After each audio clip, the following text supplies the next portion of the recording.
अस्सलाम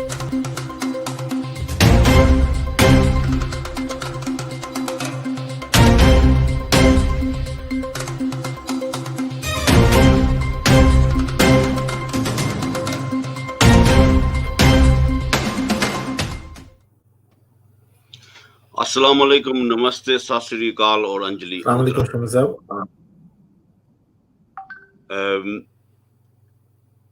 Hello.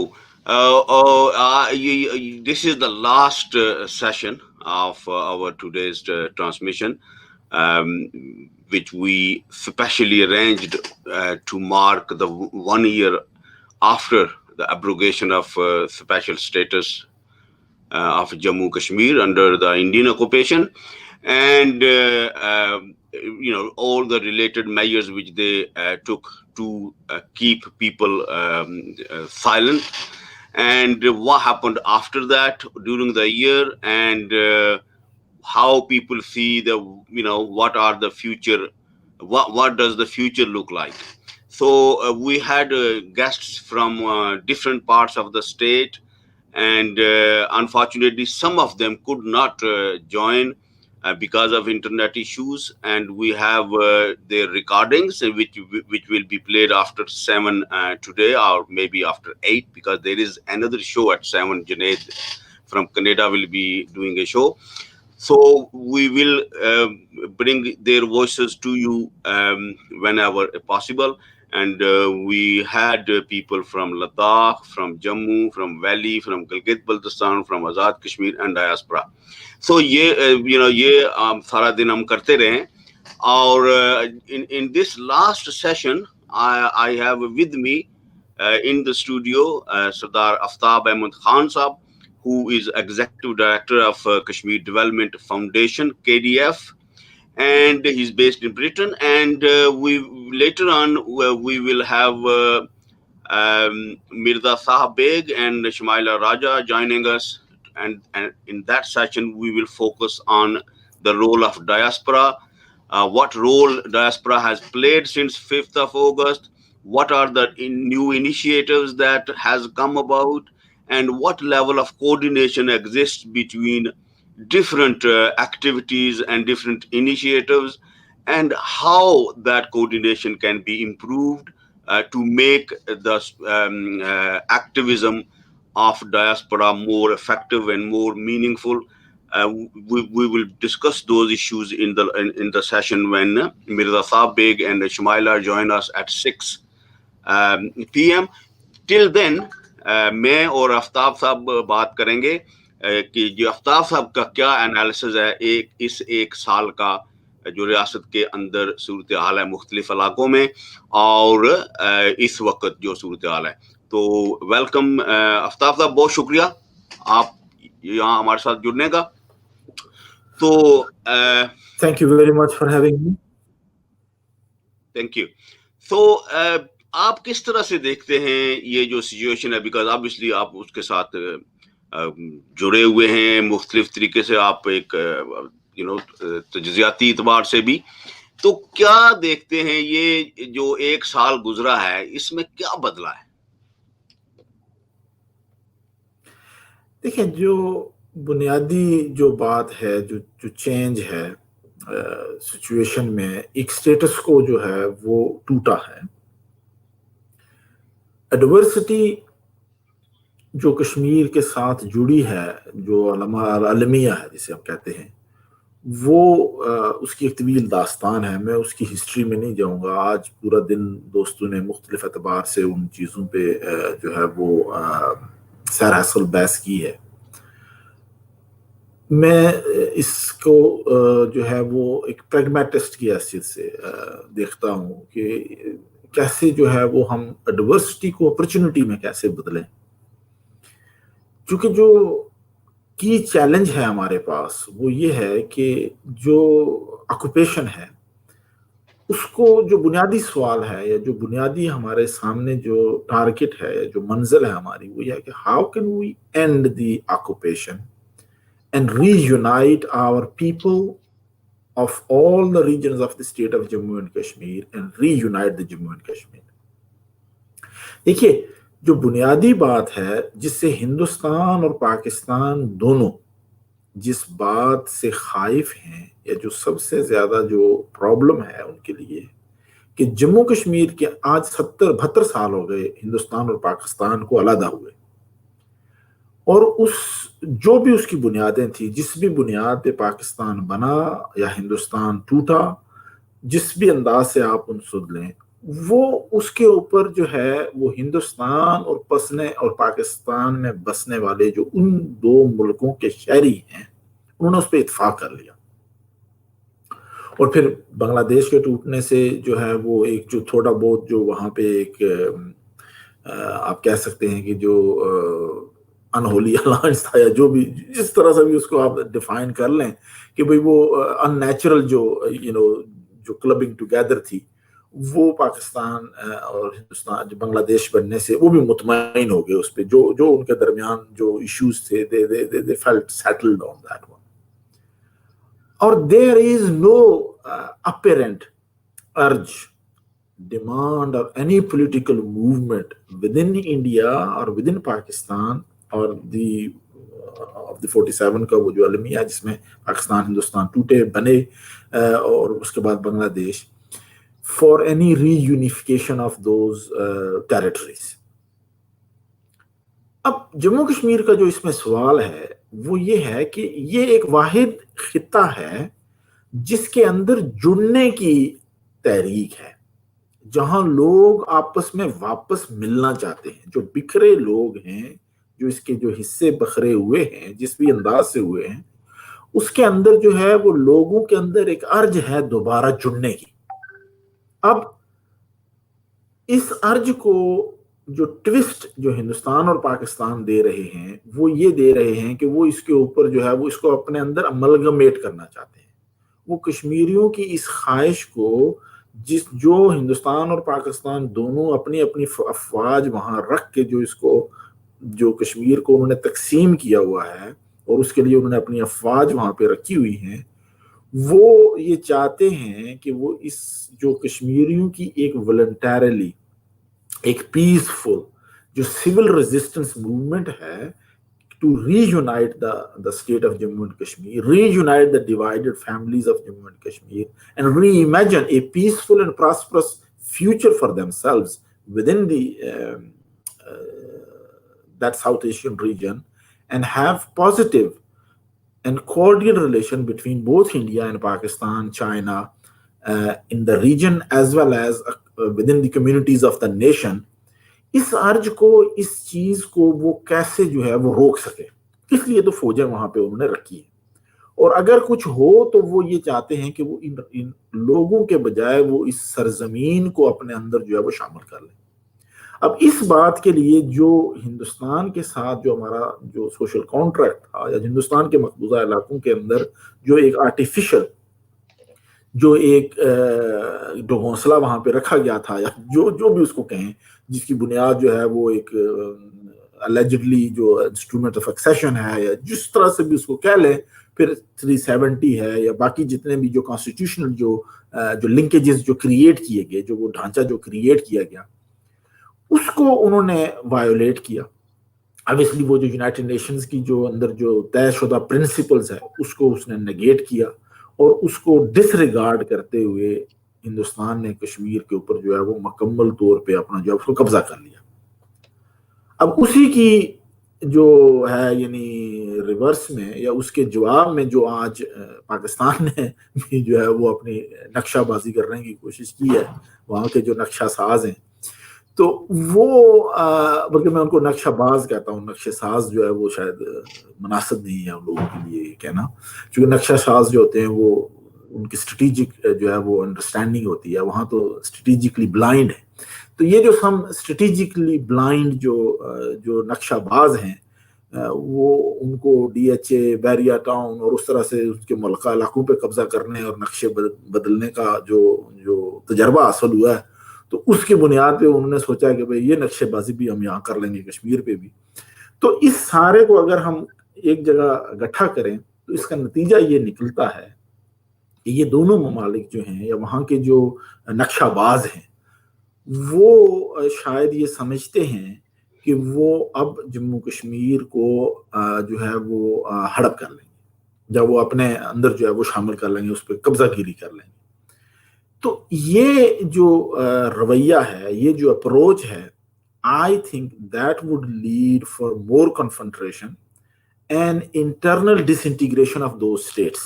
Because یہ جو باتیں ہیں، یہ ان ریاستوں کے اندر جو تضادات ہیں، اور ان تضادات کے باوجود وہ جو گٹھے ہیں، یہ اپنے لیے ایک اور جو ہے وہ الاؤ بنانا چاہتے ہیں، جس طرح سے افغانستان میں انہوں نے کیا تھا. اور اس میں دونوں ملکوں نے، ہندوستان اور پاکستان نے، اس کو تختہ مشق بنایا اپنے اپنے مفادات کے لیے، ایک دوسرے کے خلاف پراکسی وار کے لیے، اور پھر انٹرنیشنل جو جیو پولیٹیکل جو سچویشن ہے اس کے لیے. اور پھر اس کی جو ریزیڈیول جو امپیکٹ ابھی تک جو وہ ہو رہا ہے وہاں پہ. تو I don't think it would be wise for anybody in South Asia to repeat that model in a different way and different shape in Jammu and Kashmir. Okay, thank you, Aftab صاحب. تو آپ کے خیال میں اس کے جو ابھی جو ریاست کے اندر جو ظاہر مختلف ریجنز میں ظاہر سب سے زیادہ اثر تو اس کا ویلی پہ پڑا ہے، کیونکہ وہاں پر جو سپریشن میں ملٹیپلیکیشن ہوگی، بہت زیادہ ہو گیا. اور جو بھارت کے دوسرے علاقے ہیں ان پر ظاہر یہ ڈومیسائل اور اس میں جو چینجز آئے ہیں اس کے اثرات پڑے ہیں، اور کچھ لوگ اس کو ویلکم کر رہے ہیں اور کچھ اس کو جو ہے نا اس کی مزاحمت کر رہے ہیں. اور یہ جو آزاد کشمیر ہے، اس میں بھی ظاہر ہے ایک ایڈیشنل فیکٹر آیا ایکٹیویزم میں. گلگت بلتستان سے بھی ہمارے مہمان موجود تھے، دن کو 2 مہمان تھے.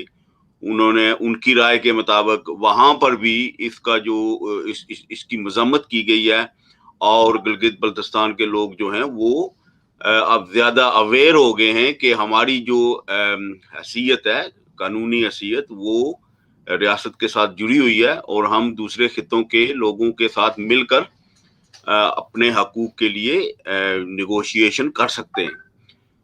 تو اب اس صورت میں آپ کے خیال میں کیا وے فارورڈ کیا بنتا ہے ان لوگوں کے لیے جو مختلف خطوں میں چاہتے ہیں اور مختلف حیثیتوں میں یہ کوششیں کر رہے ہیں کہ یہ ایک تو مطلب ہے ظاہر ہے ایک نیریٹو ہے پورا کہ ٹھیک ہے جی یہ ریاست اکٹھی ہونی چاہیے اور لوگ جو ہے وہ خود مختار ملک کی حیثیت سے رہیں، یا کچھ کہتے ہیں جی ان کو حق خودارادیت ملنا چاہیے. ٹھیک ہے، وہ تو ایک چیز جاری ہے، لیکن تب تک ان خطوں کے لیے کیا وے فارورڈ ہے یہاں کے جو لیڈرشپ ہے؟ دیکھیے، اس میں 2 پہلو ہیں.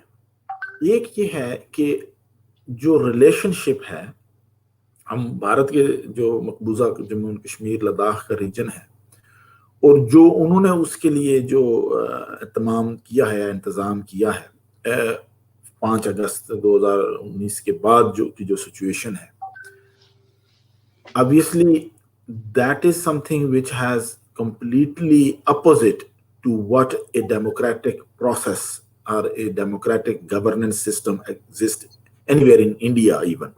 تو اس سے وہ یعنی اس کے مقابلے میں وہ جو ہے وہ اس کا ایک اپوزٹ ہے.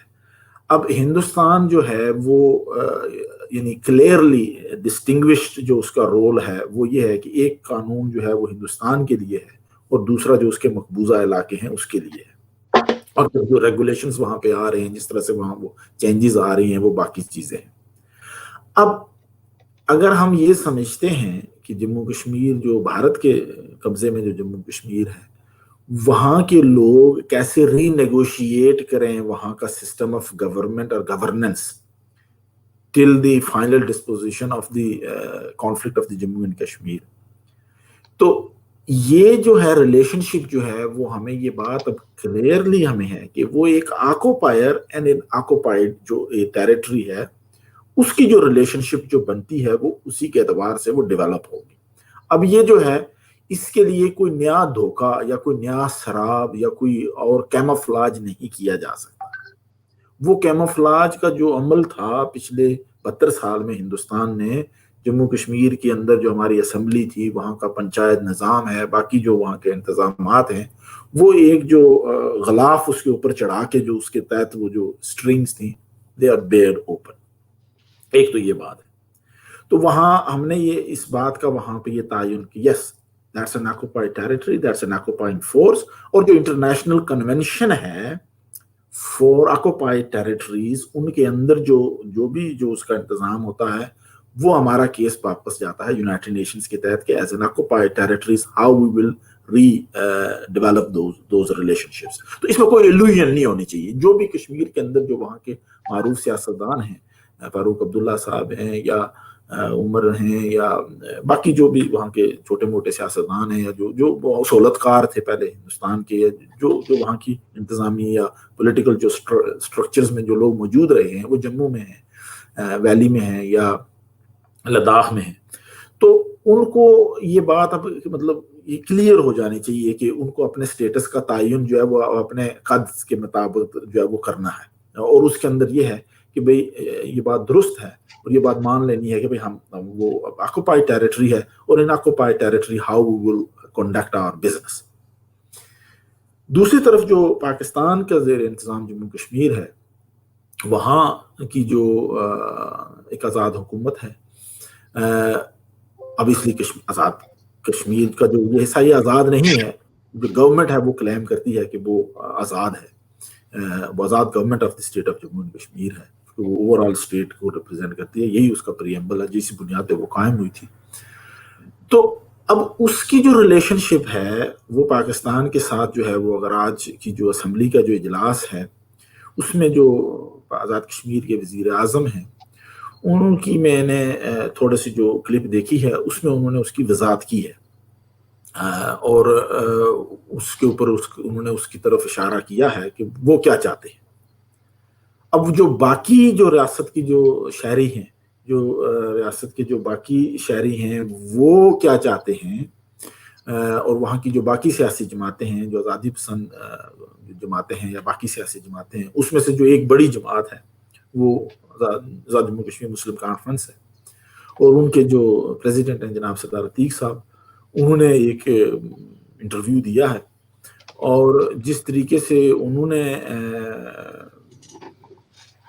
مطلب توجیہات بیان کرنے کی کوشش کی ہے، اس پہ تو ماتم کرنے کو دل کرتا ہے. خدا جانے ان کی سیاسی بصیرت کو کیا ہو گیا ہے، اور اس عمر کے اس حصے میں انہوں نے نہ صرف یہ ہے کہ اپنی سیاسی سوجھ بوجھ اور اپنے کردار کو ایک کٹ پتلی سہولت کار بنانے کے لیے کیوں پیش کیا ہے، اس کی سمجھ نہیں ہے. چونکہ نہ تو مسلم کانفرنس کے جو ریاستی تشخص کے حوالے سے جو اس کی سیاسی جو کردار ہے پچھلے کئی عرصوں سے، ان کا ایک پولیٹیکل موقف ہے، ان کا ایک پولیٹیکل نظریہ ہے حالانکہ پاکستان کا، بٹ ریاست کی جو انٹیگریٹی سوورنٹی ہے اس کے حوالے سے مسلم کانفرنس کا ایک بڑا یعنی رول رہا ہے. اور وہ یعنی قابل فخر، یعنی اپنی طرف سے وہ ہمیشہ یہ کہتے رہے کہ اس کے وہ پشتبان ہیں، اور آل آف اے سڈن جو وہ توجیہات پیش کر رہے ہیں جو کہ بھئی جو 19 جولائی 1947 کی قرارداد جو ہے اس کے اوپر پاکستان نے عمل کیا، جو کہ وہ سارے اسمبلی ممبروں نے پاس کی تھی جو اس وقت مسلمان ممبر تھے. تو مطلب یہ سارے جو من گھڑت جو پریزنٹیشن آف دا ہسٹوریکل جو ہے نا وہ فراڈ ہے، اور جو distortion of the historical facts ہے، وہ یعنی مجھے سمجھ نہیں آ رہی کہ وہ کس طرح سے، کس ڈٹھائی سے، یہ کس طریقے سے وہ یہ بات جو ہے وہ کر رہے ہیں. اس کی بنیاد کیا ہے کہ آزاد جموں کشمیر کی جو اعلان حکومت ہے، یعنی 24 اکتوبر کا، 4 اکتوبر کو پھر ری آرگنائزیشن آف دا 24 اکتوبر ہے، جو اس کی بیسز ہیں وہ ویری کلیئر ہیں کہ آزاد کشمیر کا بننے کا مقصد کیا تھا گورنمنٹ کا، اور آزاد کشمیر کی جو ریلیشن شپ ہوگی پاکستان کے ساتھ وہ کیا ہوگی. وہ آزاد کشمیر کی جو 24 اکتوبر کی جو ہم اسے اتفاق کریں یا اختلاف کریں، یہ علیحدہ باعث ہے، لیکن اس کے جو حدود اربع ہے وہ تعین ہے اس کا، اس میں وہ ویری کلیئرلی جو ہے وہ ڈیفائنڈ ہے. اور اب آپ اس کو یہ سمجھ، آپ اس کی کوئی اور طرح سے اس کو کسی اور غلاف میں پیش کریں اور یہ توجیہ پیش کریں کہ پاکستان جو ہے وہ اس کا نقشہ اس نے بنا لیا ہے. تو آج مجھے وہ ناصر سروے صاحب ہیں، انہوں نے بڑی خوبصورت بات کی، میں نے دیکھی ان کی طرف سے کہ بھئی اچھا ہمیں یہ بتا دیں کہ اب پاکستان نے اگر کشمیر کا وہ نقشہ بنا لیا تو اس میں جو 9 لاکھ انڈیا کی فوج بیٹھی ہوئی ہے پاکستان میں اس کا وہ کیا کریں گے. تو اب یہ ہے کہ یہ میں نے جیسے پہلے کا عرض کیا تھا کہ یہ اسٹریٹجیکلی بلائنڈ اور پولیٹیکلی اینڈ ڈپلومیٹکلی امپورٹنٹ جو ہماری پولیٹیکل لیڈرشپ ہے، جو وہاں کی جو اسٹیبلشمنٹ ہے وہ اسٹریٹجیکلی بلائنڈ ہے، اور وہ وہاں کی جو پولیٹیکل اور ڈپلومیٹک لیڈرشپ ہے پاکستان کی، وہ جو ہے وہ میرے خیال میں جو ان کی جو اپروچ ہے، جو ان کا پولیٹیکل ویژن ہے، وہ بیسکلی بیرن پولیٹیکل ویژن ہے ان کا، تو یا پالیسیز ہیں. تو اس کا جو کمبینیشن ہے اس کے تحت جو ہے وہ اس کے تفعیلی کے طور پہ اگر کوئی آزاد کشمیر کے اندر یہ سیاسی جو رہنما ہیں وہ یہ سمجھتے ہیں کہ وہ ایز اے تفعیلی کردار ادا کر کے اس کے لیے کچھ جو ہے وہ سہولت کار بن جائیں گے اور اس کے تفعیل انہیں کچھ مل جائے گا، تو میرے خیال میں وہ نہ صرف اپنی ناقبیت اندیشی اور اپنی قبر جو ہے وہ غارت کریں گے، بلکہ جو ان کے بزرگوں یا ان کے جو حسب نسب ہے وہ اس کے ساتھ بھی جو ہے وہ انصاف نہیں کر رہے ہیں، تو ان کو اس کے لیے جو ہے وہ دیکھنا پڑے گا. جہاں تک گلگت بلتستان کا تعلق ہے، گلگت بلتستان کے اندر آبویسلی جو پولیٹیکل اسٹرگل ہے وہاں پہ اس میں جو بہت بڑا جو کردار ہے وہ جو آزاد کشمیر کی جو پولیٹیکل لیڈرشپ ہے اس کا انڈیفرنس ہے، ان کی جو مجرمانہ خاموشی رہی ہے. میں 1990 سے جو ہے وہ گلگت بلتستان میں جب ہم اسٹوڈنٹ لیڈرشپ میں تھے، اسٹوڈنٹ موومنٹ میں تھے، ہم نے وہاں گئے، وہاں سے گرفتار ہوئے، گلگت بدر ہوئے، اور ہماری اس کے حوالے سے جو ہے وہ اللہ کی رحمت کرے جناب سردار قیوم صاحب سے بھی ہماری اس سے باتیں ہوئیں. باقی جو ہمارے آزاد کشمیر کے صدور ہیں اپنی زندگی میں وہ کبھی وہاں پہ نہیں جا سکے. تو اب یہ جو یعنی جو باتیں ہیں اس کو سردار عتیق صاحب جب پرائم منسٹر بنے یا سردار یعقوب صاحب جب پرائم منسٹر بنے، انہوں نے اس کو کچھ یعنی بہتر کرنے کی کوشش کی، لیکن اب وہ واپس جو اس کا ریورس جو انہوں نے گیئر لگایا ہے، تو اس سے یہ لگتا ہے کہ یہ جو آزاد کشمیر کی جو ہماری پولیٹیکل لیڈرشپ ہے، یہ پاکستان کے سیاسی اور سفارتی بانجھ پن کے اثرات جو ہیں، مضر اثرات جو ہیں اس کے، وہ ان کے اوپر بھی جو ہے وہ آنے شروع ہو گئے ہیں، اور انہوں نے اپنے کردار کو ری امیجن کرنے کے بجائے جو ہے وہ پرانی تنخواہ سے بھی کم جو ہے وہ اس پہ جو ہے ان کے لیے سہولت کار بننے کے لیے جو ہے وہ اپنے آپ کو پیش کرنے کی جو ہے وہ اب کوششیں کر رہے ہیں. تو یہ جو رویہ ہے یہ بدلنا پڑے گا. اور پھر جو ہمارا جو پولیٹیکل لیڈرشپ کا جو گلگت بلتستان کے حوالے سے جو وہاں کی جو رائٹس وائولیشنز ہیں، وہاں پہ جو اسٹیٹ سبجیکٹ رول کی جو وائولیشنز ہوئی ہیں، وہاں پہ جو پھر بیک ان 80s جو شیعہ سنی فسادات کروائے گئے، اور اس کے نتیجے میں وہ جہاں قتل عام ہوا، قتل و غارت ہوئی، اور اس کے جو اثرات سے اب لوگ باہر نکلے ہیں.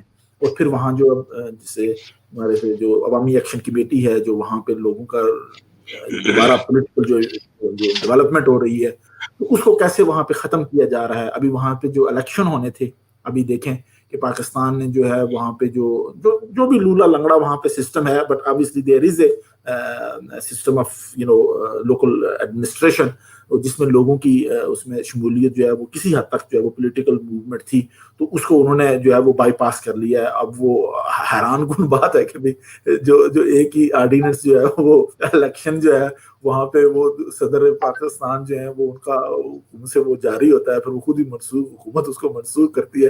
تو یہ ایک ایسا عجیب سا یعنی اس وقت پاکستان میں جو کہت و رجال ہے، میں نے جیسے کہا کہ بانجھ پن ہے سیاسی اور سفارتی اور شعوری اور انتظامی طور پہ، کہ جس کو جو ہے وہ اب ہمیں چیلنج جو ہے وہ کرنا کے لیے جو ہے لوگوں کو جو ہے وہ متحد ہونا ہے، لوگوں کو ری آرگنائز ہونا ہے. اور جو ہماری سول ریزسٹنس موومنٹ ہے جو انٹرنیشنلی جو ہے وہ آپ کے لیے جو بھی جو peaceful political civil resistance movements کے جو پرنسپلز ہیں ہمیں وہ اڈاپٹ کرنے ہیں. ان کی بنیاد پہ ہمیں اپنی جو ہیں وہ اسٹرگل جو ہیں ان کو ری اسمبل کرنا ہے. اور جو سب سے امپورٹنٹ بات ہے آزاد کشمیر کے اندر کہ پچھلے 30 سال ہونے والے ہیں، وہاں پہ جو ہے وہ بلدیاتی الیکشنز نہیں ہوئے. So there is no democratic system. So that's why میں ہمیشہ یہ کہتا ہوں کہ آزاد کشمیر میں ایک گورنمنٹ ہے لیکن آزاد کشمیر میں کوئی گورننس نہیں ہے. تو یہ بڑا باریک فرق ہے گورنمنٹ اور گورننس کا، کہ ہمارے پاس جو ہے وہ ہندوستان کے مقبوضہ کشمیر میں بھی ایک گورنمنٹ موجود ہے. There is no governance in Jammu and Kashmir. اس وقت جو ہندوستان کا مقبوضہ جموں کشمیر لداخ ہے وہاں پہ گورنمنٹ ہیں، وہاں پہ کوئی گورننس نہیں ہے.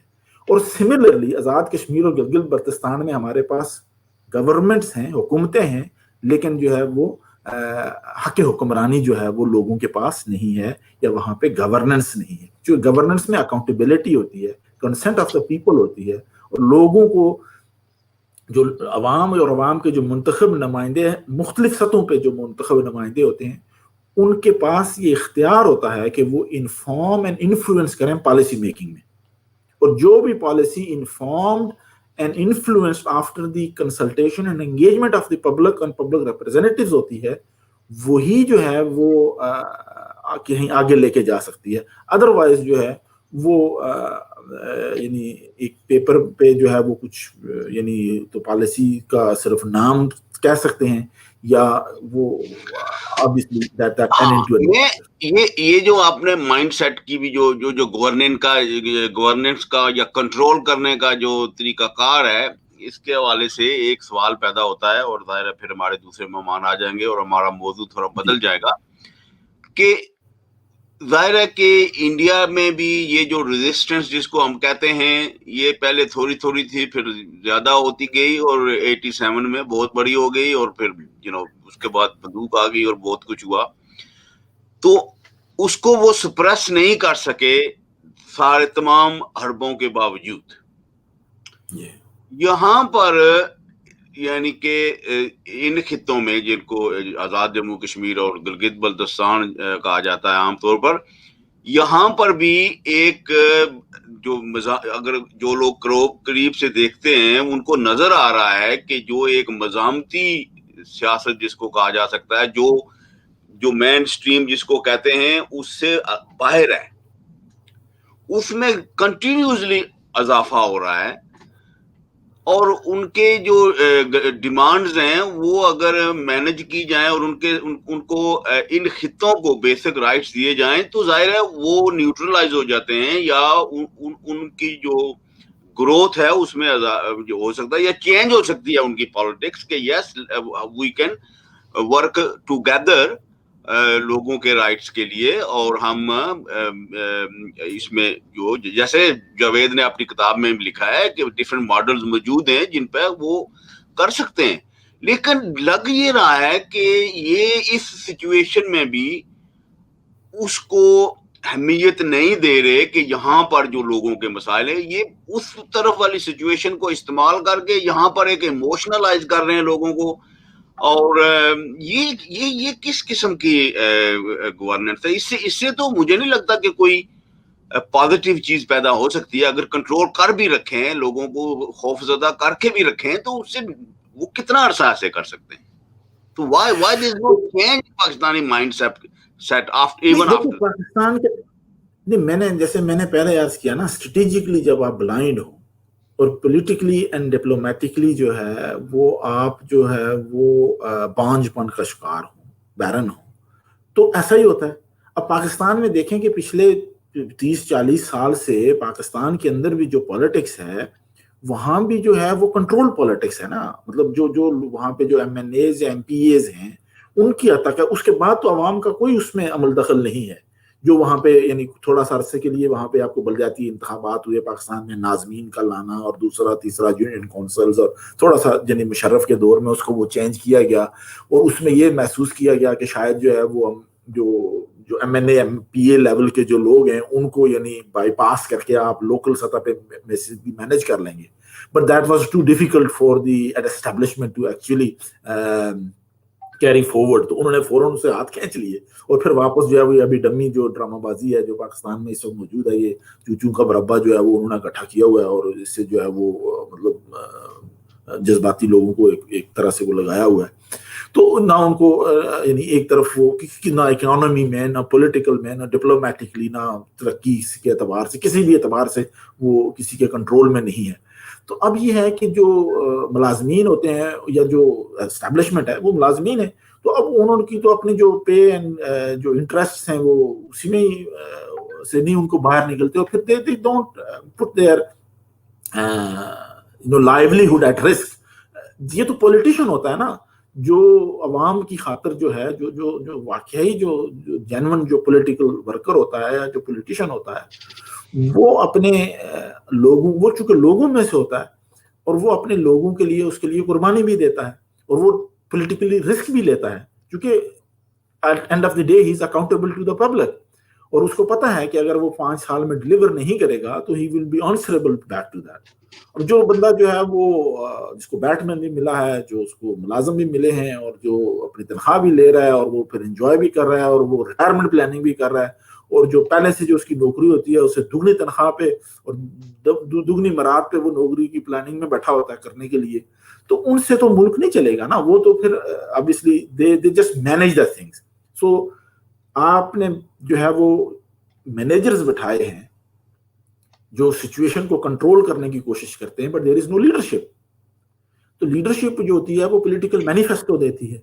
वो जो पॉलिटिकल मैनिफेस्टो होता है वो इमेजिन करता है the new economy, the new situations, the world geopolitically. आप उसको यानी सिर्फ उसी एक तरह से तो नहीं देखते ना. मुल्क चलाने के लिए या मुल्क के सिस्टम को रन करने के लिए आप अंदरूनी और बैरूनी और बैन अल-अक़वामी सतह पे जो सारी जो उसकी जो चीजें होती हैं उनको आप एनालाइज करते हैं, और उसके इम्पैक्ट को आप जो है वो देख के फिर अपनी तरफ से अपना रास्ता जो है वो बीच में से निकालने की कोशिश करते हैं.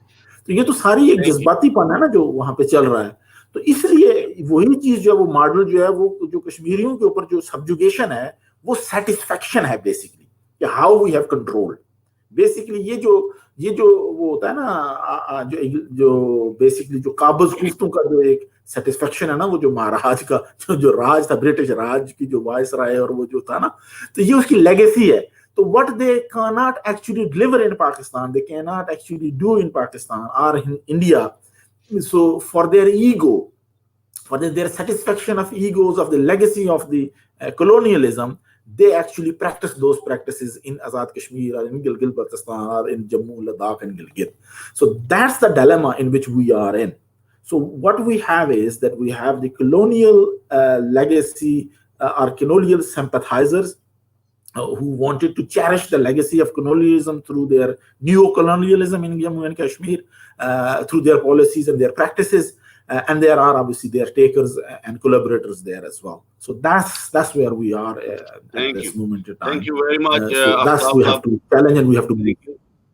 Thank you very much for your contribution. And now, obviously, we are entering into literally the last session of this stream that was started at 12 o'clock, and different presenters hosted different guests. And now this is the last session, and in this last session, we will focus on the role of diaspora Kashmiris particularly in Britain, USA, and Europe. And see what initiatives have come about, and what are the possibilities for future, what are the opportunities, and how these efforts can be coordinated and made more effective. And two more guests are joining us now are Shumaila Anwar Raja. She is from Holland or Netherlands, as people call it. And we have our other guest is Shumaila is a peace and research, peace and conflict resolution researcher, and I think she's doing her PhD there. She will tell more about that to us in a minute. And then I have a very renowned lawyer from Kashmir, who is also now doing his post-graduation in policy studies from Oxford University. And Mirza Sahab Beg, and you have seen him before. He's very active on after August 5th. And there are two reports. Main reports have been published about which cover the whole year after 5th of August. One by Jammu Kashmir Forum for Human Rights in Jammu Kashmir, and the other one is published by Reading Room Party. Reading Room ये एक group है. They have published this report, and I had invited guests. This is some kind of apology as well. I invited Hasnain Masoodi Saab, who was a judge, a High Court judge, I think, who was part of the team which produced that report inside India and on Kashmir. And he was linked up, and then I had so many guests and so much was going on because of protests and everything, footage. So I could not invite him in the studio, and he had to leave without talking to us. And I apologized him, and I apologize everybody else as well, because you deserved to listen to him and about that report. Hopefully, we'll bring him on again very soon. And the other report produced by Reading Room Party, and which obviously covered the legal, political, economic impacts of this act of aggression, or constitutional aggression, or constitutional assault, and so many terminology is used to describe this act of India. This is certainly made lives of people in Jammu Kashmir, particularly in Valley, more difficult than they already were. And Mirza Sahbeg is aware of these reports. We will talk to him about this second report, and what is in it, and what he thinks about it, and then we will focus on the diaspora, role of diaspora. So I welcome Mirza Saab as well. Welcome, Mirza Saab. Right. Okay. And now we have all our guests here. So let's start with Mirza Saab. Mirza Saab, first we talk about this report which has come about, and I think this is the report. It's the yearly report, Kashmir Reading Room, and this was launched yesterday with the speakers from Srinagar and from India. Um, so, what is this in nutshell? What does this report say, Mirza Saab? I've had a chance to go through the whole report, and yesterday was the launch event. I attended the launch. I watched the launch event as well. The speakers who were on that poster, they're all Kashmiri speakers. Sanjay Kak is a Kashmiri Pandit.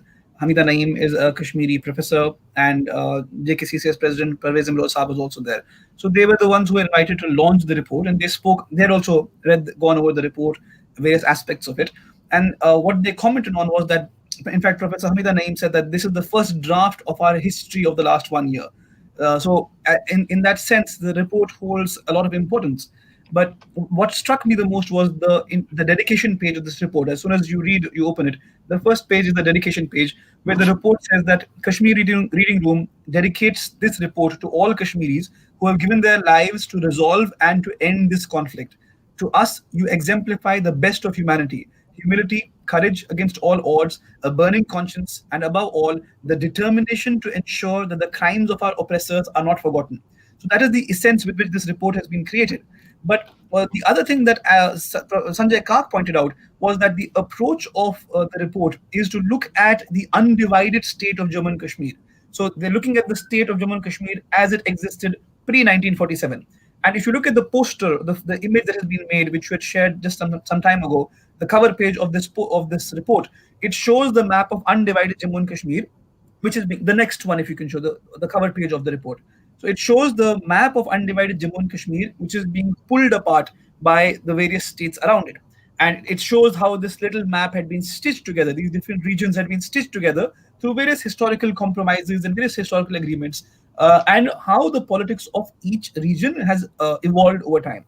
So if I can quickly just point out the sections to you, there is a section on political development. The next section is on law and policy. After that is a section on economy. Then is a section on culture and minorities. Second last is on conflict and society, and the last one is on media. Beyond this, the report also contains the work done by Kashmir Reading Room, which is their letters, statements, and various reports that they have written for political groups as well as the United Nations. So that is what this report covers in its entirety. So all these sections detail exactly what has taken place in this whole year. So, for example, the political development section talks about all the political developments that took place. What is Ladakh's experience as a union territory? What do the Pandits feel in this situation? What is their imagination? And the poster which you have just put up right now, which describes this report in Hindi, that is because the creators of the report also intend to publish this report in Hindi. Because normally all the work that we do on Kashmir, In fact, even right now, I'm speaking to you in English. So it has a very limited audience within India.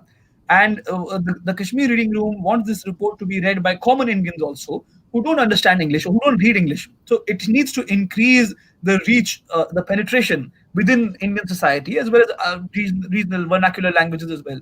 So that is the objective over here. And we will detail from a Kashmiri perspective what has happened to Kashmir in this whole year, what legal changes took place, how did Kashmiris react. And whenever I go to events in the UK, I'm often asked, what should we do now?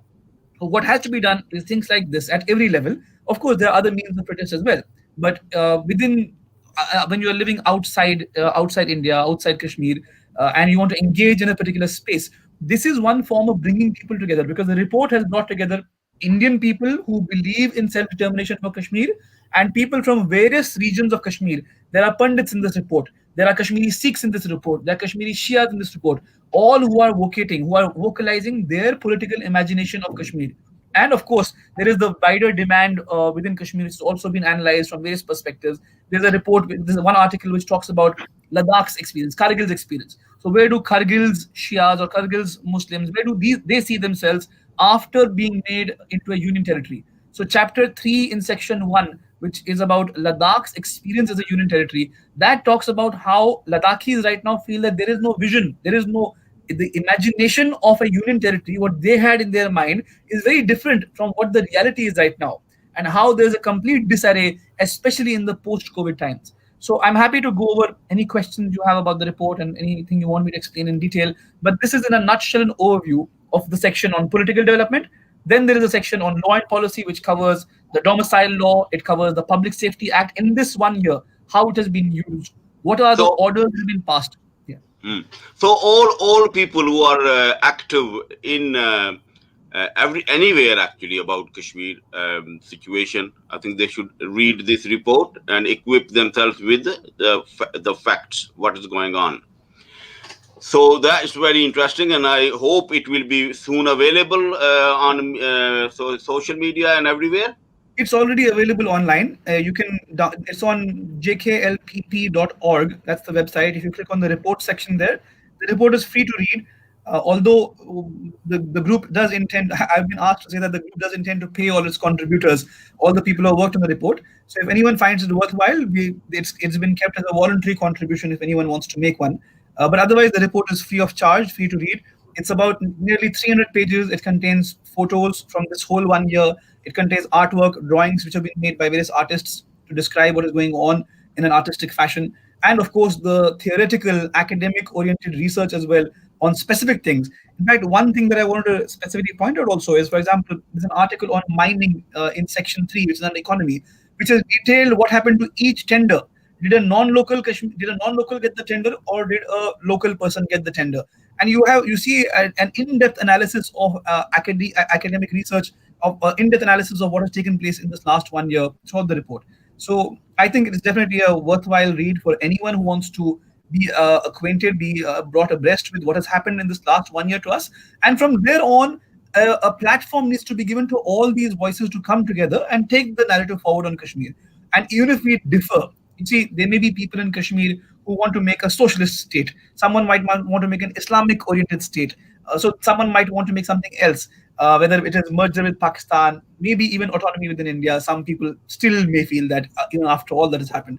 But irrespective of what political background people come from, we feel that we have to provide a platform where all these people, because they are all Kashmiris, they have to come together, engage, and see what is the common. Okay, I think that links up nicely with the next question and the remaining sort of theme of this show, the role of diaspora. How we in diaspora can well, first let's quickly scan what initiatives have come about after 5th of August. What changed in diaspora activism and its approach and its efforts? Well, definitely diaspora has become active in the sense that diaspora is writing, talking, being active on social media. But what I don't see right now, as of now, is sustained effort. that only time will tell, and diaspora will also realize. You see, working on Kashmir is very hard because you will meet failure again and again, and there is no real tangible result that comes out of the work that is done on Kashmir, whether from diaspora or whether from within Kashmir, or even people who are Kashmiris who are in India who are working on Kashmir. So there is very little tangible result or success that is given. So this work has to be done in a sustained manner again and again and again. But there are incremental, there are tiny successes every now and then. One example that I can give you of this is that just about 2 weeks ago, I was in a meeting, in an online meeting with Keir Starmer's team. Keir Starmer is the leader of the opposition in the UK. And for me, as a Kashmiri student in the UK, meeting the leader of the opposition, you see, I have no political contacts or any kind of financial support. But if people are willing to work hard towards understanding what these groups want from Kashmir and from Kashmiris, and find some common ground on which we can help them take this narrative forward and help some policy agenda come out, help them take a proper stand on Kashmir. So in that meeting, Lisa Nandi was present over there. Stephen Kinnock was also present, who's the foreign shadow minister for Asia Pacific. They were all present over there. So definitely, in this 1 year, Kashmir has received a lot more attention. But what I think diaspora has to understand is that it is not just because of the efforts of diaspora that Kashmir is receiving attention. It's also because what Modi has done in Kashmir is so drastic that anywhere in the world people are shocked when they are told that for months and months we had no internet, no communication, no idea if our families are okay, if they are dead or alive. For months this went on. And when they are told that even right now, the losses that we have suffered, the job loss, the lakhs, hundreds of thousands of people have lost their jobs, the billions of dollars, nearly $5 billion lost now in our economy, the kind of the human toll that this conflict has taken. When people come to know about it, it shocks people, which is what is the cause that people want to know more about Kashmir. Now, diaspora has to play a role in this, in understanding that they have to become a voice for Kashmiris and not take the voice of Kashmiris. The narrative has to be built from the ground up. The narrative cannot be recreated elsewhere outside Kashmir where there is no conflict, or where there is little experience of conflict. So people who are living the conflict have to be the people who give voice to the conflict. Diaspora has to play the role of amplifying that voice because they are the ones who are seeing what is happening. They are the people on the ground. We have a leadership on the ground in Kashmir. Whether for better or for worse, we have all kinds of leaders of every shade of political opinion. So diaspora has to understand that this movement has to be taken forward in an organized and consistent manner, irrespective of what failures come our way. There has to be intellectual theorization as well Okay. as I mobilization on the ground. I will come back to this particular point. One after hear the contribution from other guests, and see if we can come up with some kind of proposal that how people can work together. Anyway, now let's go to Shumaila Anwar. She is from joining. She has joined us from Holland, Netherlands. What's happening there, Shumaila? What happened there since August 5th last year? You can express in any language you want. There's no Thank there's you no so much. restrictions. Yeah, thank you. Well, if you are particularly asking me about Holland, then I'm sorry, I don't know because uh, what I think that we are only 10 to 15 Kashmiri families who are living here, and they are not very proactive for this campaigning or advocacy over the Kashmir conflict. So I cannot. I don't mean just Kashmiris overall. Obviously you are involved in certain things, and Every are wider in Europe. You don't have to confine yourself to Holland only. Exactly, yeah. So, for me, like I'm working with the Global Group for Universal Human Rights. So we have recently written a letter to the government of UK about the report they have published on, I think, 19th of July, and we really wanted some answer. And our concerns were basically about they have excluded state of India from their priority countries. So that was our basic concern. That's why we have written that letter. But as I'm at this moment looking at the Honduras chapter, so maybe one of my colleagues can tell you more about that. So overall, if we see in Europe, so we know that the people from Indian Kashmir and from the Pakistan Kashmir, they have been demonstrating, they have been protesting.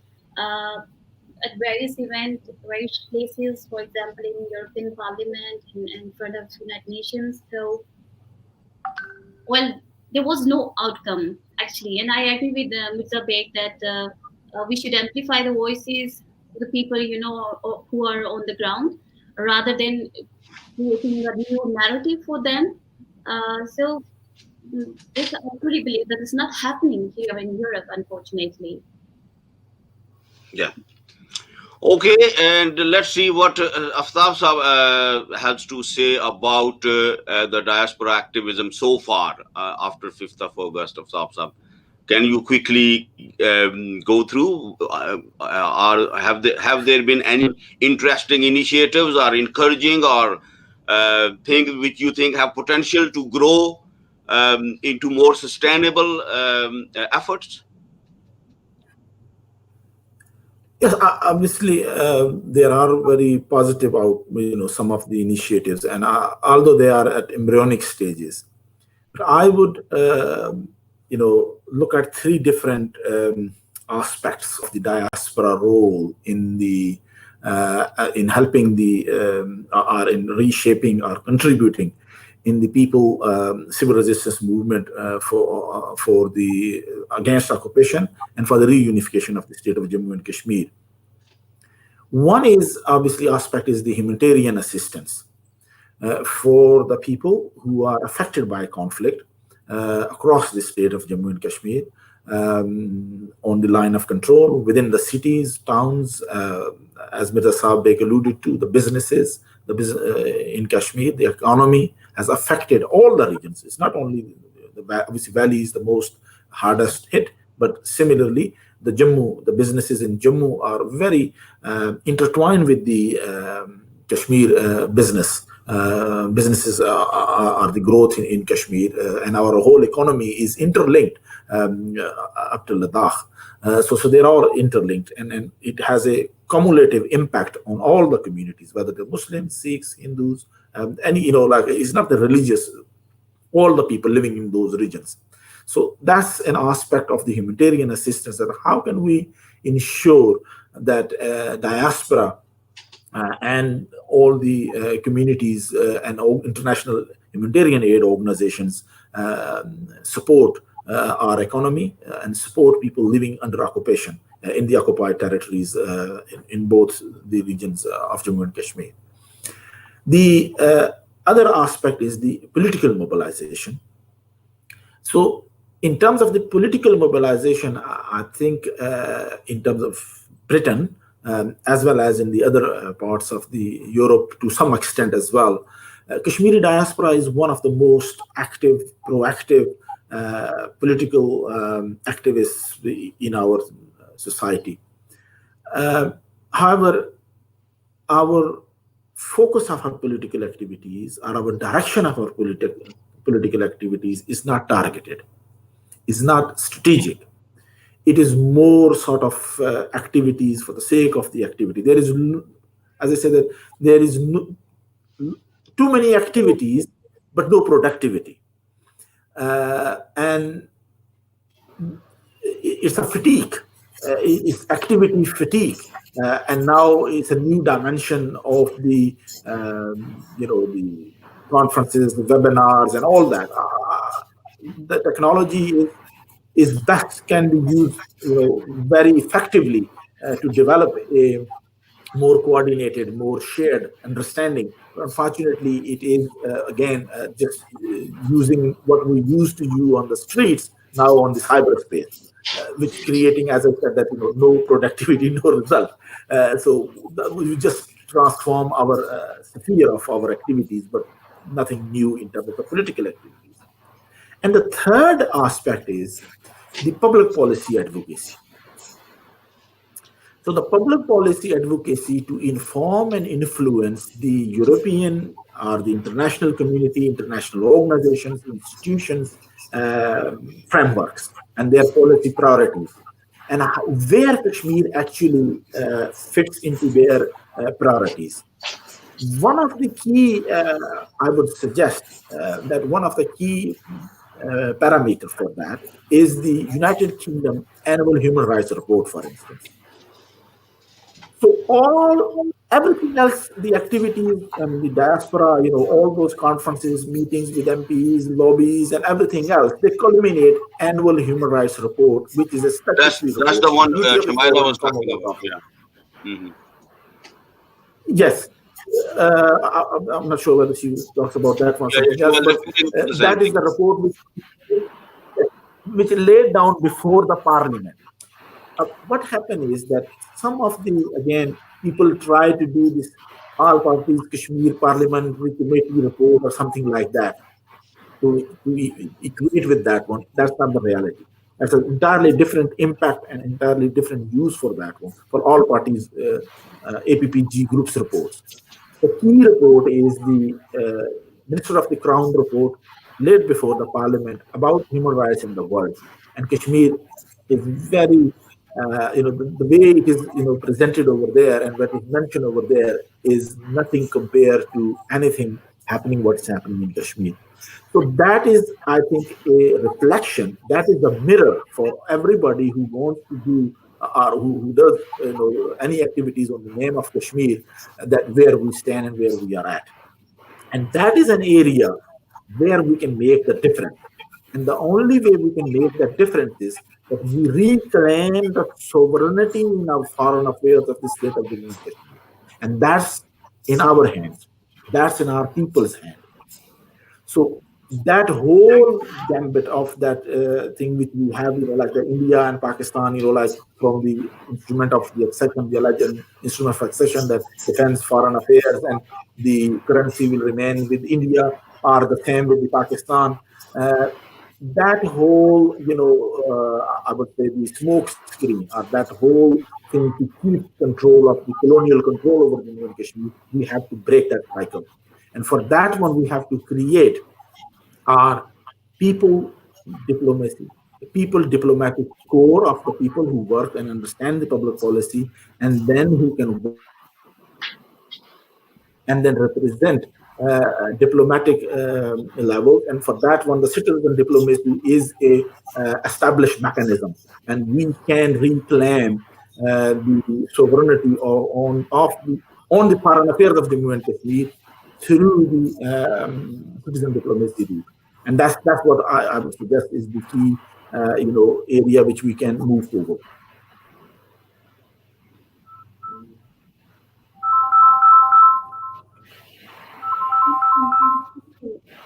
Your mic, आपकी mic off है Shamshad. Sorry about that. Sorry, I was thinking why Aftab is not listening to me. So, Sorry. So I'm mindful that we leave in a short while. So I put this question to him, and then we'll continue our discussion. Mirza, you said that role of diaspora is to become a voice of the Is to amplify voice, not be. Is to amplify the voice of Kashmiri.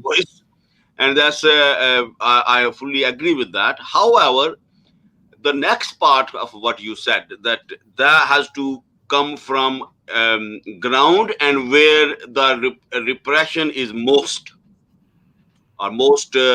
cruel, or most it's where the repression intensity is greater. Yes, that is fine as well. However, so far what I have seen is that the narrative that comes from that the area which is most oppressed is confined to that area. It does not include the other regions of the state, and it's understandable. It is understandably because they are disconnected, and obviously they are fighting their battle with the huge army and everything.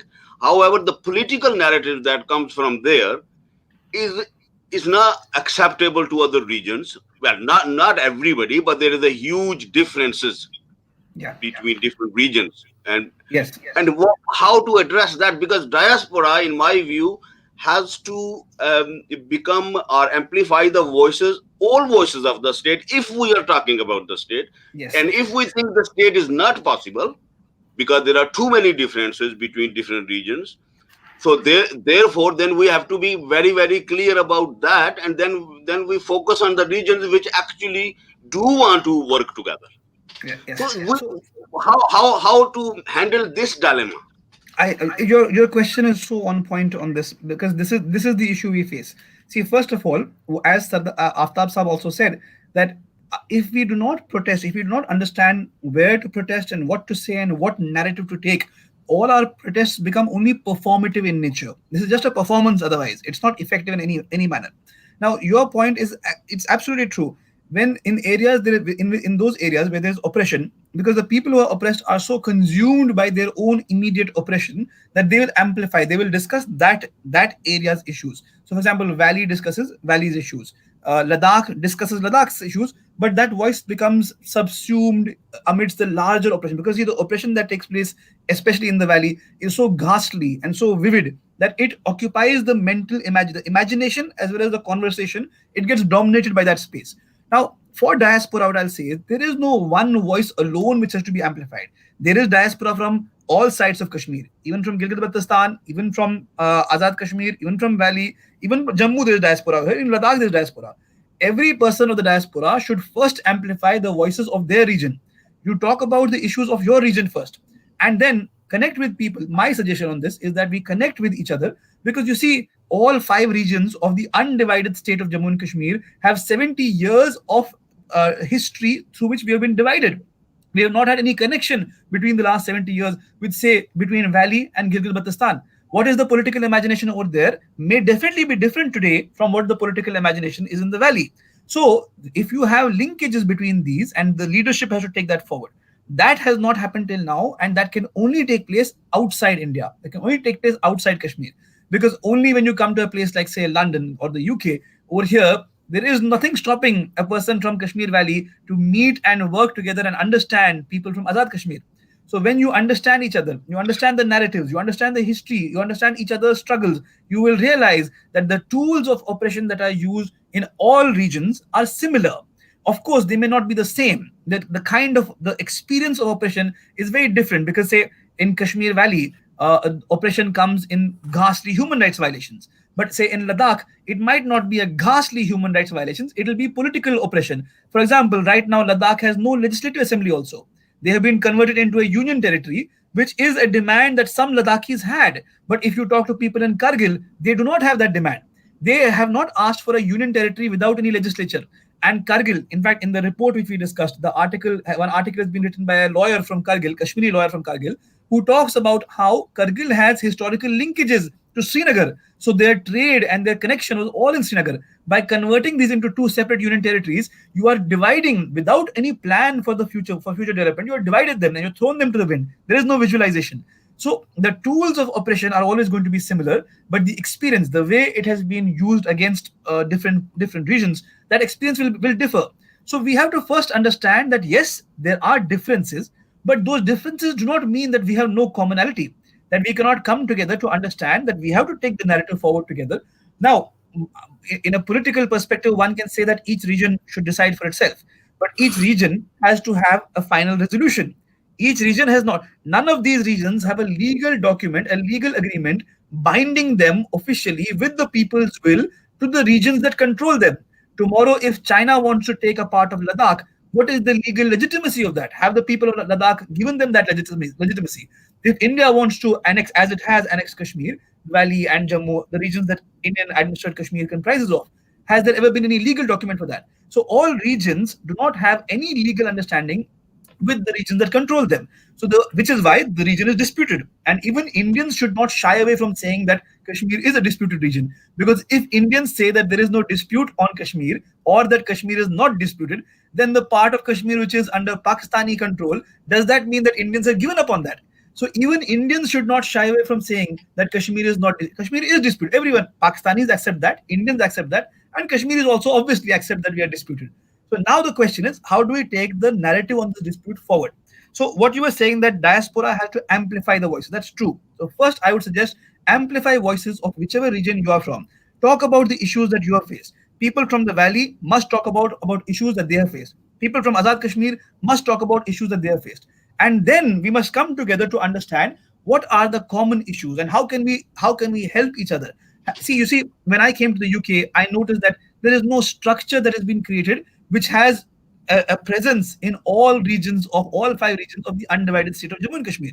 So something like that has to happen first, where we can have linkages, we can have connections, we can talk, and then we can see what common understanding can we form.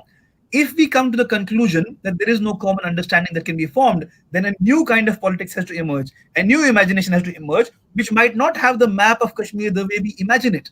But that is our imagination right now. Does Gilgit Baltistan ascribe to that imagination?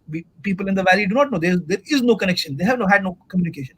So that is what has to happen to understand and take it forward. And as Aftab Saab said, that the foreign policy of the state, once you have some common ground of the state together, the foreign policy of the state can then be imagined and then be taken forward.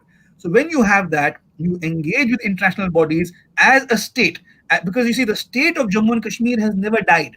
And by death, I mean legal death. There's a concept in law that when states merge, then one state's entity is subsumed into the entity of the new state that is created.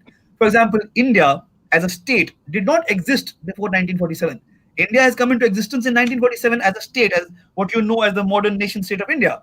So the state of Jammu and Kashmir has never given up its sovereignty. We have never merged with India, and we have never merged with Pakistan. So the state, its identity is still alive.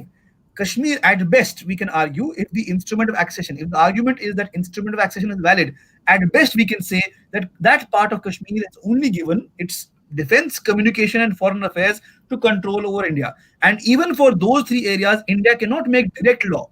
India cannot make direct law on defense. You still have to pass through Article 370.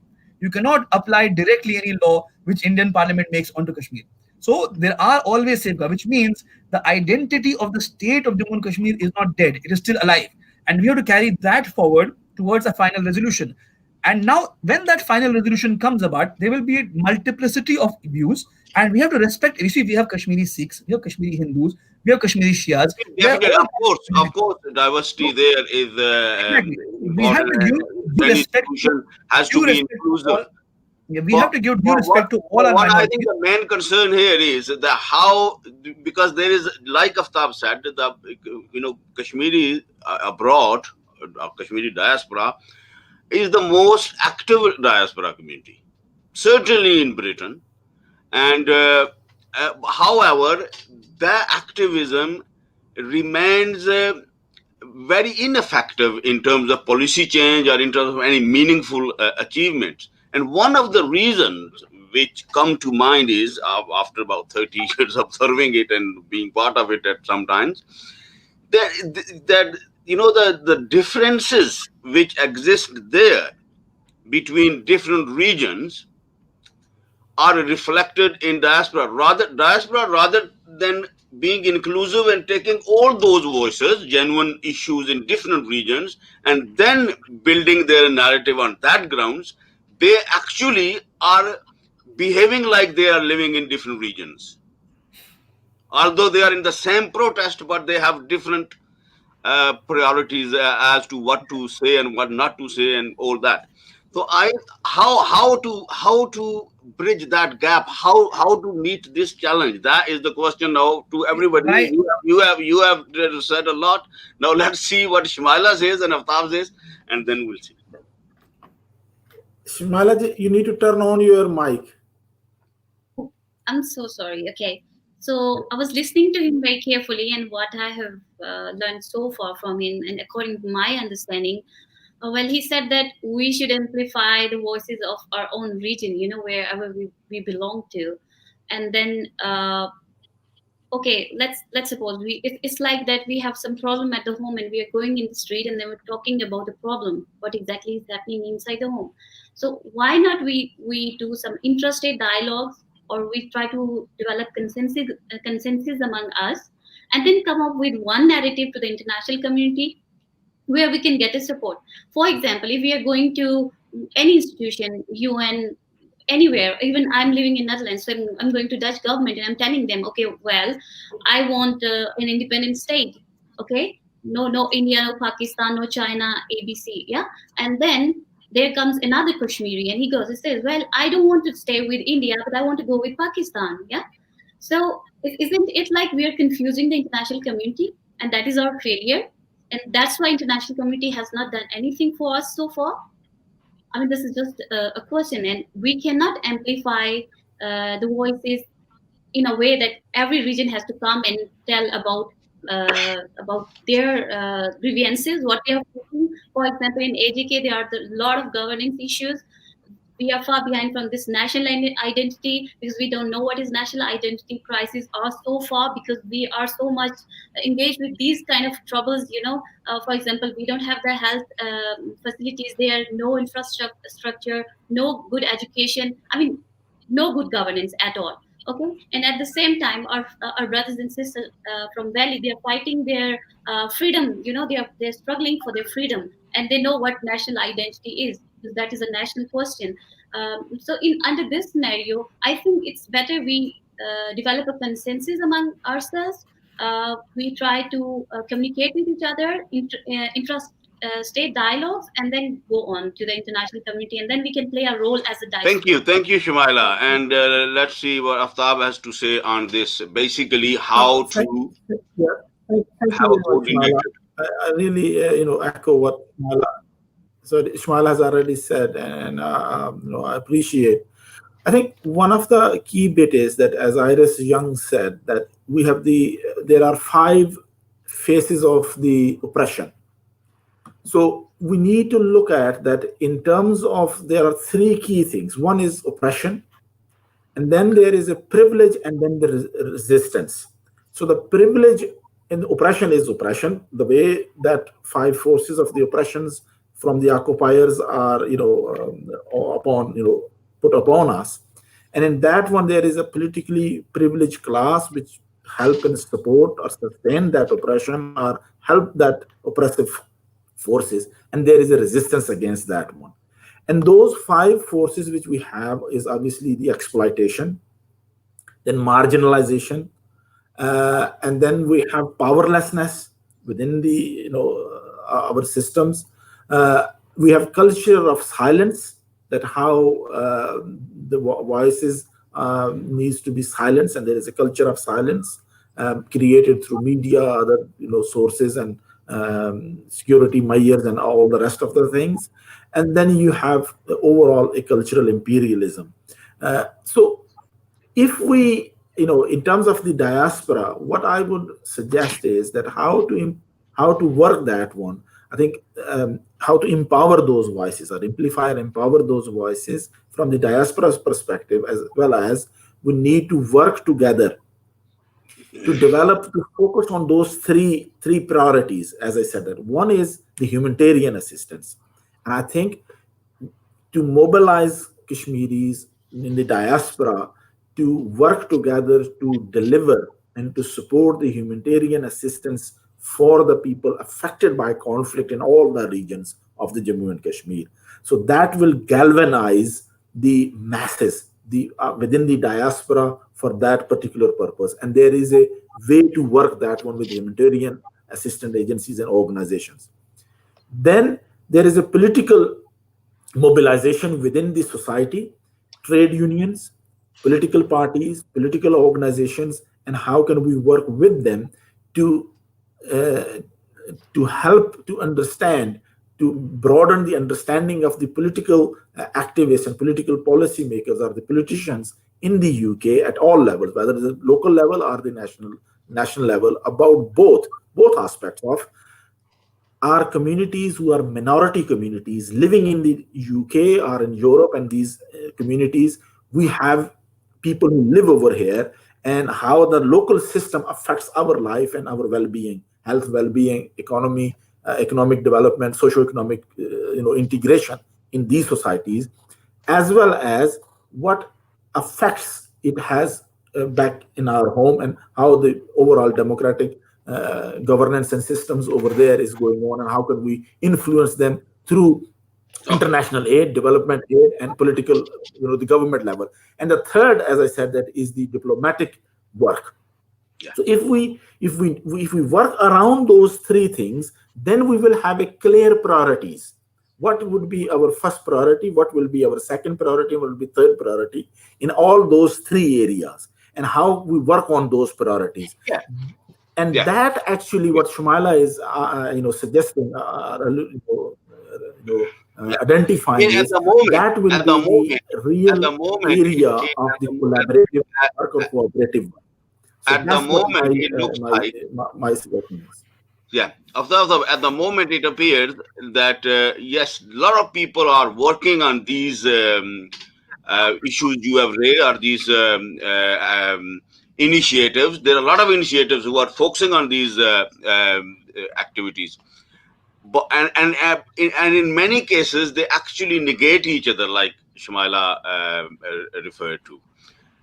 How? What? I mean, how is okay? Fine, but what are the actual possibilities? Are there any possibilities visible or evident that there is a move towards uh, bringing diaspora together around these issues, that it speaks for all regions of the state and all people of the state, regardless of their um, you know cultural or ethnic background or anything, is wherever the oppression happens, wherever the violation happens, diaspora speaks in one voice that it's not acceptable.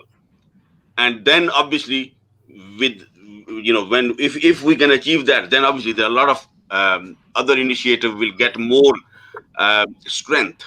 But is there any possibility, you know Mirza Sahab, obviously you are here only for last year, but I think you are very well connected. And so do you see any possibilities of developing such an inclusive diaspora initiative? I definitely see. I've only been in the UK for about 1 year. It's a very short amount of time, but in this little time, I've seen the causes for fractures between different groups. The fractures range from either personal differences, not political as much as there are differences in personal nature. But I feel that if a real effort is made in this direction towards understanding each other first, you see, like I said, our struggles are similar in nature. So there are commonalities in them, and there are people who are coming together and building something together in the UK, where they are not their understanding of the world is not defined by the nation states that have controlled us back home. So their understanding of the world is very different. Their understanding of the world is shaped by global events, such as in Palestine, such as in around the world, which is taking place, the Black Lives Matter movement, other movements. So their understanding of the world is very different today, and they are using social media, coming together because they understand that Kashmiris have a national narrative, they have an identity which they're trying to take forward. And because of all of this, they also give each other enough respect, trying to understand the history. So I can say that there are groups in the UK that are trying to come together and trying to build that understanding. What we lack right now is that because such efforts have not taken place consistently in the past, there's a vast amount of group. There are many groups in the UK that have never had any interaction with people from the other sides. So those groups, there'll always be a lack of trust because you don't know what the other people are working on. And one of the drawbacks of the Kashmiri community is that we have suffered many betrayals in the past as well by many of our leaders who have either turned their politics or have changed their stance for something else. So, because of that, our oppressors have taught us to distrust each other. So, the first victory has to come is when you overcome that distrust. When you overcome the distrust, you understand that we are in this together, so we can build something together. So, what I was trying to suggest is that the first step has to be to first vocalize what we are going through in each region. The second step is, of course, when we come together, as Shumaila ji said, as Aftab Saab said, that we have to come together and build a common narrative and identify that, of course, there are differences in oppression which we experience. Say, Ladakhis won't experience the same kind of oppression that someone in Srinagar is experiencing. So there will be difference. Even inside Valley, oppression is not the same everywhere.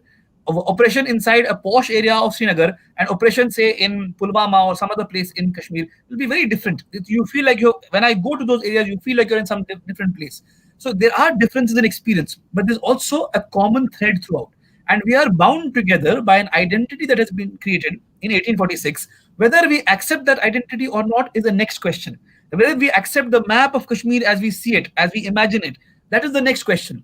But first, we come together, understand each other, and build something from there because there is a unison, there is commonality. So we explore that commonality and take the narrative from there.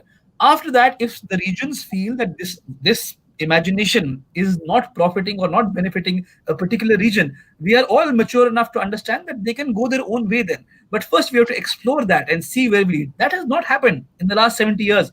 We have never had a common platform where we come together. JKTV is probably one of the few platforms where all of us from different regions have a space to come together and even interact. There is no other example of such platforms. Now, this is on media level. The same thing has to happen on policy, law, different sociological understanding. When we bring all these things, even culture, the different festivals, different languages that we have, we need to celebrate all these things of our state or what we have had, and that is what creates the national identity. That what is Jammu and Kashmir? Jammu and Kashmir is not just the valley. Jammu and Kashmir is not just Kashmiri language. It is a lot more. What is the identity of this state that was created? We celebrate that, and then we see where we can go forward. That, I think, is the second step. And of course, then what we can create from there and the kind of Yes. people that come together. And That's what we yeah, obviously. Yes, there's a lot to discuss about, and I think this is just a beginning. And thank you very much, Mirza Sahib. And I think the last, in last about 6-7 minutes we are left with. If we have any particular suggestions we are we want to talk about with our viewers, and obviously those who will watch it later on, any particular specific suggestion of Aftab Sahib which people should think about, the activists? I think we need to be very clear on our strengths, our aspirations, and our challenges, and our possibilities. What are, like the art of making impossible possible is not through any system, it is through the will of the people, or the people who are the part of any movement, and everything is achievable. From very young age, from 16, I started to be part of this, people, civil resistance movement from age of 16 and up to mid 40s. So anything and everything is possible.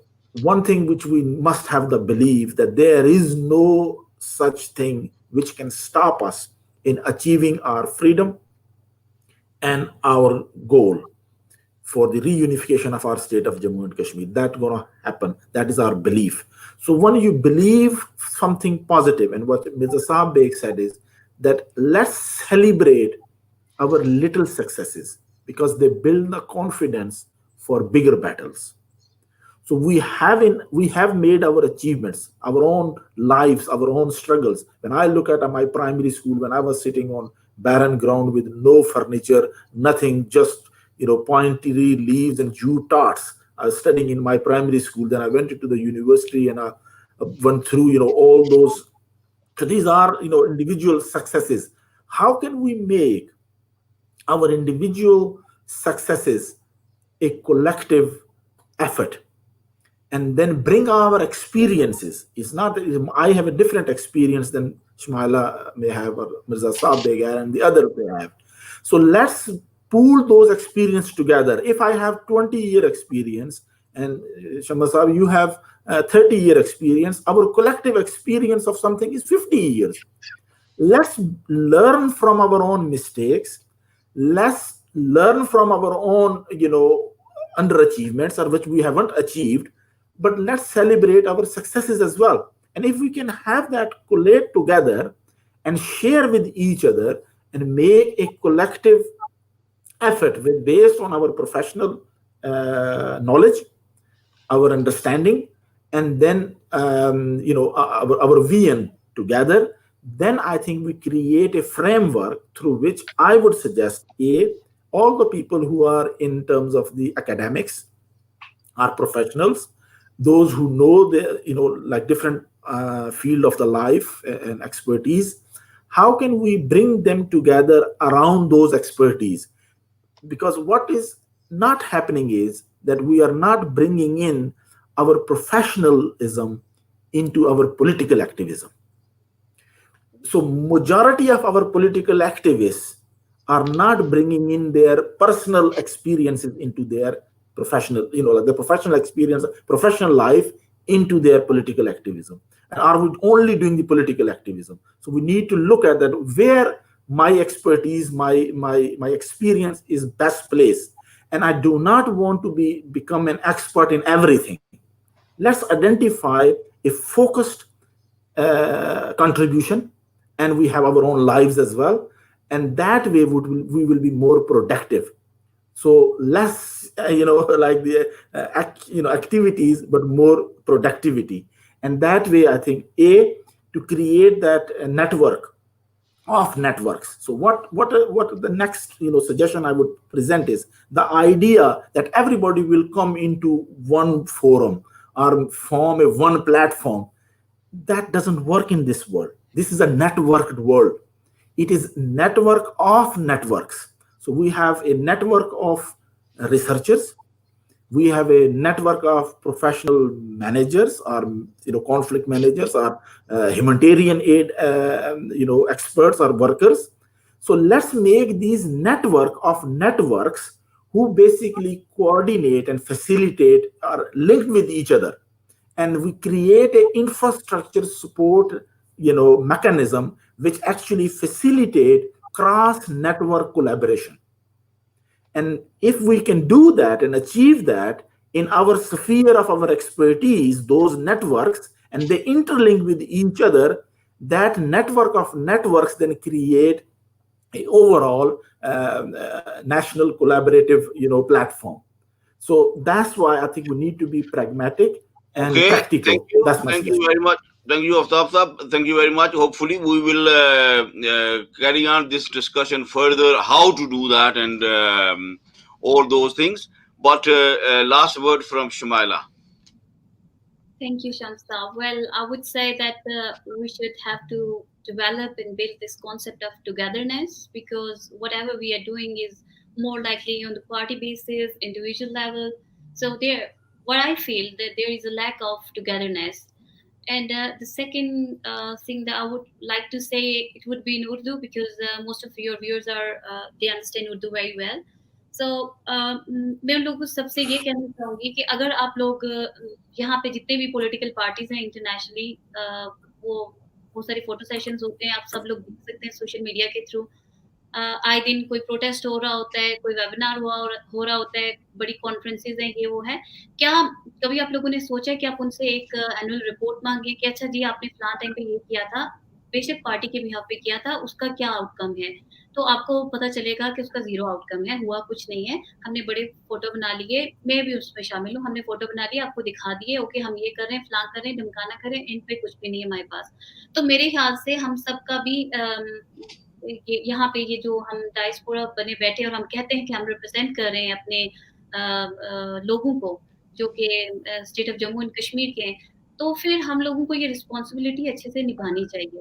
और अगर हम नहीं निभा सकते तो हमें लोगों को होप भी नहीं देनी चाहिए। और फिर एक चीज़ का जो मुझे हमेशा से रहा है कि हम वो 5 पॉलिटिकल पार्टीज जाएंगी, बात सब लोग एक ही कर रहे होंगे, लेकिन अलग-अलग जगहों पे ठहरे होंगे, अलग-अलग तरीके से बता रहे होंगे। अब जब बात एक ही करनी है तो सारे इकट्ठे मिलके एक जगह से भी आप लोग कर सकते हो। लेकिन वही बात है कि कुछ है, कोई उनमें गैप्स हैं और उन गैप्स को फुलफिल करना है, फिल अप करना है उन गैप्स को, उनको कैसे हम ब्रिज करेंगे, this is the question. And इस पे हमें बहुत काम करने की ज़रूरत है।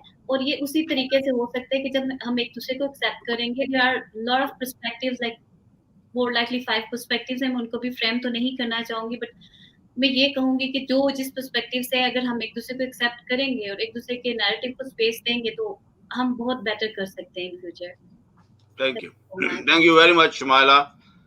Anwar Raja from Holland, Sardar Aftab Sahab, KDF Executive Director, or Mirza Sabek, who was with us earlier.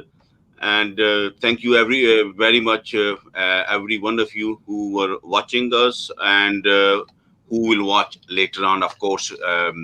And I know this was a very, very long day, and but I hope that it was informative and people have got something out of it.